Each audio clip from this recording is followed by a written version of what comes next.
Number 7. The Adventure of the Blue Carbuncle. I had called upon my friend, Sherlock Holmes, upon the second morning after Christmas, with the intention of wishing him the compliments of the season. He was lounging upon the sofa in a purple dressing-gown, a pipe-rack within his reach upon the right, and a pile of crumpled morning papers, evidently newly studied, near at hand.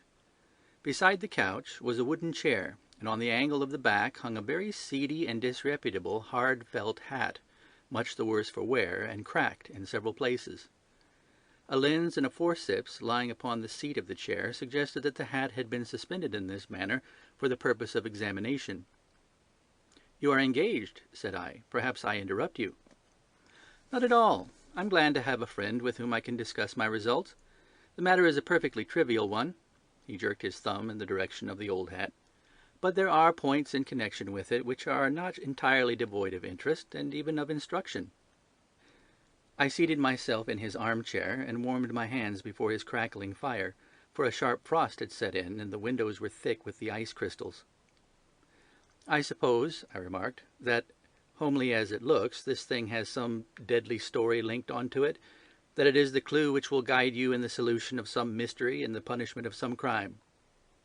No crime," said Sherlock Holmes, laughing.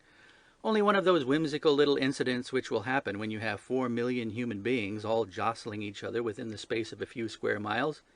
Amid the action and reaction of so dense a swarm of humanity, every possible combination of events may be expected to take place, and many a little problem will be presented which may be striking and bizarre without being criminal.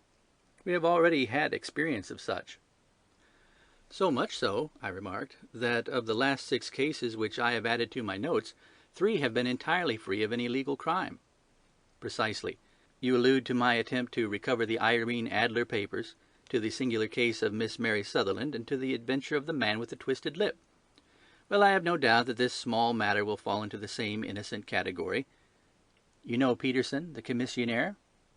"Yes." "It is to him that this trophy belongs."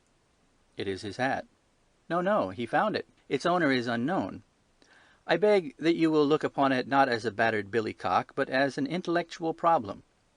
And first, as to how it came here. It arrived upon Christmas morning in company with a good fat goose, which is, I have no doubt, roasting at this moment in front of Peterson's fire. The facts are these. About 4 o'clock on Christmas morning, Peterson, who, as you know, is a very honest fellow, was returning from some small jollification, and was making his way homeward down Tottenham Court Road. In front of him he saw, in the gaslight, a tallish man walking with a slight stagger and carrying a white goose slung over his shoulder. As he reached the corner of Goodge Street, a row broke out between this stranger and a little knot of roughs. One of the latter knocked off the man's hat, on which he raised his stick to defend himself, and swinging it over his head, smashed the shop window behind him. Peterson had rushed forward to protect the stranger from his assailants, but the man, shocked at having broken the window and seeing an official-looking person in uniform rushing towards him, dropped his goose, took to his heels, and vanished amid the labyrinth of small streets which lie at the back of Tottenham Court Road. The roughs had also fled at the appearance of Peterson, so that he was left in possession of the field of battle, and also of the spoils of victory, in the shape of this battered hat and a most unimpeachable Christmas goose. Which surely he restored to their owner. My dear fellow, there lies the problem. It is true that "For Mrs. Henry Baker" was printed upon a small card which had been tied to the bird's left leg, and it is also true that the initials H.B. are legible upon the lining of this hat. But as there are some thousands of Bakers and some hundreds of Henry Bakers in this city of ours, it's not easy to restore lost property to any one of them. What then did Peterson do? He brought round both hat and goose to me on Christmas morning, knowing that even the smallest problems are of interest to me. The goose we retained until